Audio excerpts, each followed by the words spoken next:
Seharian di Osaka sebelum kembali ke realita.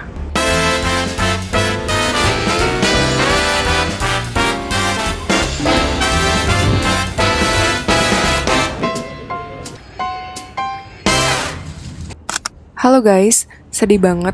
Ini hari terakhir aku di Osaka sebelum besok balik. Dan aku memilih untuk seharian nikmatin kota ini. Pagi ini mostly aku jalan kaki buat ke setiap destinasi. Kalau dilihat-lihat, vibes Osaka ini mirip-mirip sama Tokyo. Gedung-gedung tinggi di mana-mana.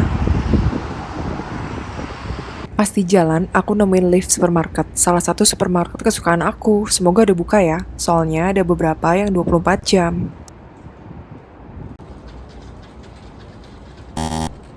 Karena belum buka, jadi aku langsung ke Namba Yasaka Jinja, salah satu kuil yang berada di tengah kota Osaka. Kuil ini terkenal banget karena bangunan kepala singa raksasa di depannya. Katanya mulut singa itu menelan roh jahat dan membawa keberuntungan, terutama buat yang lagi ngejar mimpi atau ujian.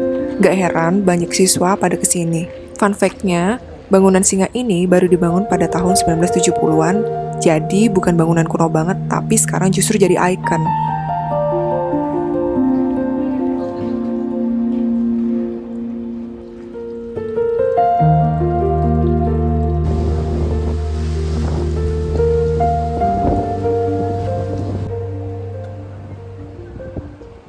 Karena udah jam 9, jadi supermarketnya udah buka. Niatnya kesini cari sarapan, tapi ujung-ujungnya aku cuma lihat muter-muter doang.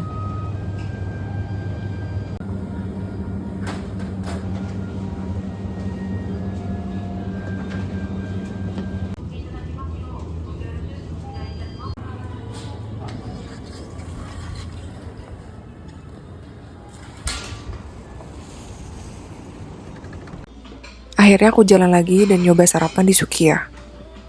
Selesai makan, aku iseng masuk ke toko roti kecil yang bikin aku penasaran.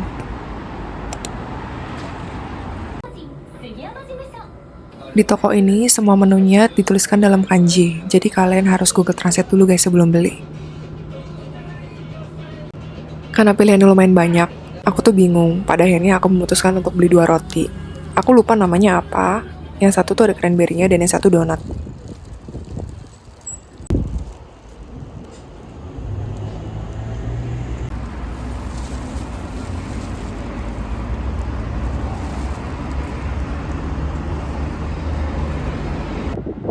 Dari situ, aku jalan kaki lagi sekitar 8 menit ke Masjid Istiqlal Osaka. Karena ini hari Jumat, suasananya rame banget. Banyak muslim dari berbagai negara kumpul di sini.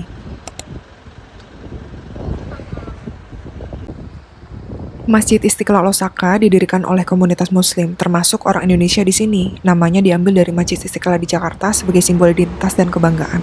Sebenarnya aku salfok sama vending machine daging itu guys. Sebelum masuk, alas kaki kita harus taruh di loker seperti ini.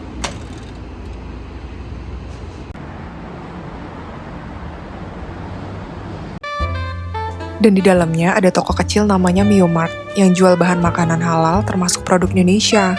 Rasanya hangat banget bisa nemu rumah di negeri orang. Karena di sini mostly pengurusnya orang Indonesia yang tinggal di Osaka, jadi ada gorengan pastel dan risol guys. Perantauan yang ada di Osaka seneng banget sih kalau nemu kayak gini.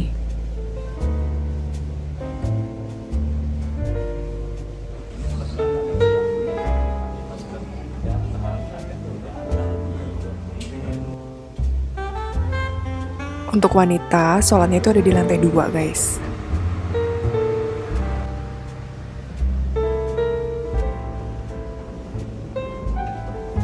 Masya Allah, masjidnya tuh bersih banget. Dan di sini aku dapet teman orang Singapura guys. Sebelum sholat Jumatnya dimulai, aku jalan-jalan sampai ke lantai 4. Pas Jumatannya udah kelar, di samping masjid tuh kayak ada jualan nasi biryani atau nasi mandi gitu. Dan itu porsinya banyak banget guys.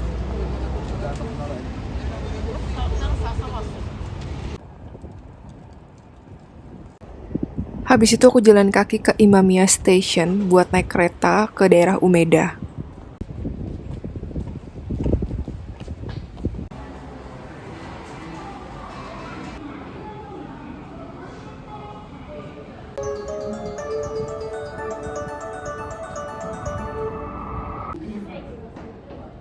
May I have your attention, please?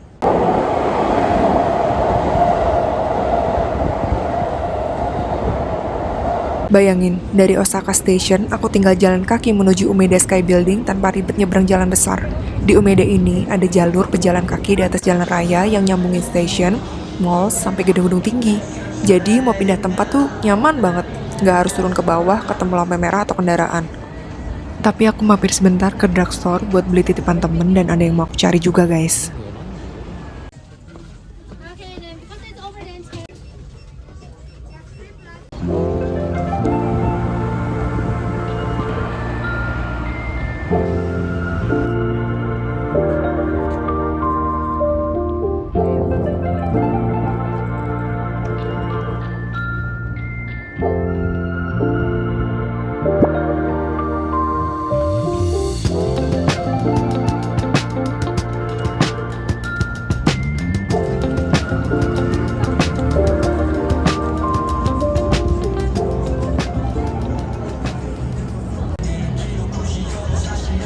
Untuk menuju eskalator viral di Umeda Sky Building, ada beberapa akses masuk.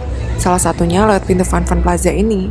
Dari sini, kita naik dulu ke lantai 3, lalu tinggal ikutin papan petunjuk bertuliskan Kuchuteien. Gedung yang kita kenal sebagai Umeda Sky Building ini punya dek observasi di bagian paling atas yang namanya Kuchuteien, yang artinya Flooring Garden Observatory. Nah, untuk masuk ke area observatorinya memang berbayar ya guys, tapi kalau cuma mau foto di eskalator kaca yang viral itu gratis kok. Jadi, ini antrian untuk naik lift ke lantai 35 ya guys. Meskipun antriannya rame, tapi ada petugas yang sigap ngerapiin antrian jadi nggak chaos. Dan nggak terlalu lama juga sih aku nunggunya.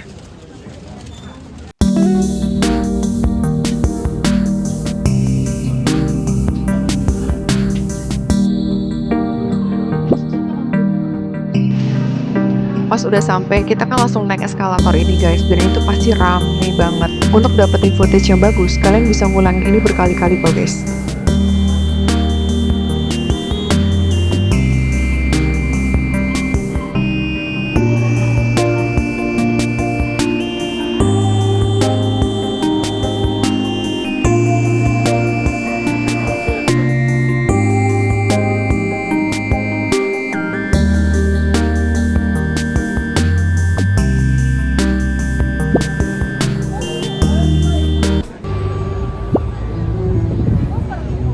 Karena udah masuk waktu dinner, aku jalan kaki ke salah satu penemuan aku di TikTok. Katanya ada unagi murah dan enak. Soalnya terakhir kali aku beli unagi di supermarket rasanya agak amis. Jadi kali ini, mari kita buktikan benar worth it gak? Perjalanan kesananya juga seru banget. Jalanannya rame, tapi justru itu yang bikin hidup. Apalagi ini bulan Desember. Instalasi lampu-lampu musim dingin lagi nyala. Jadi suasananya cakep banget. Osaka tuh kalau malam punya vibes yang beda.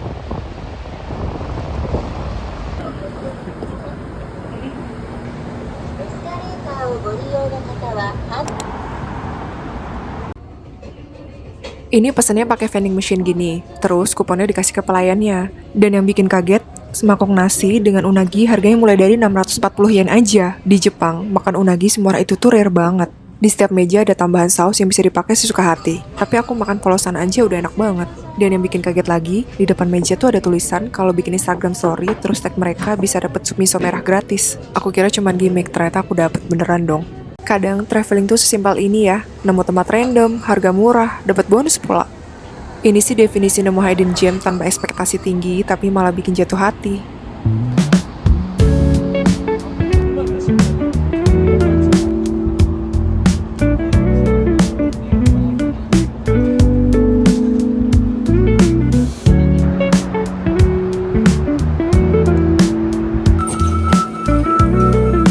Abis itu aku naik kereta ke daerah Namba buat ke toko Janpara. Setiap kali ke Tokyo, khususnya daerah Akihabara, pasti aku mampir Janpara ini. Nah, aku pengen ngecek nih di Namba tuh segede yang di Akihabara nggak sih? Janpara itu toko elektronik second hand yang menurut aku jujur banget. Setiap ada minus atau lecet sekecil apapun, mereka selalu kasih keterangan tertulis di tiap barangnya. Kita tinggal translate aja, jadi semuanya transparan. Jadi nggak ada rasa ketipu pas barangnya udah dibawa pulang.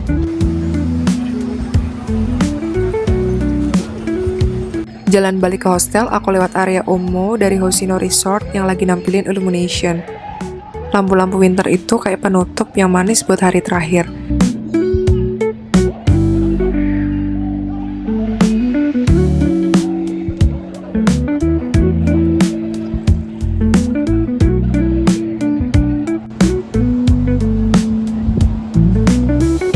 Dan sebelum benar-benar selesai, aku beli takoyaki kesukaan aku karena rasanya kayak ya udah satu lagi deh sebelum pulang.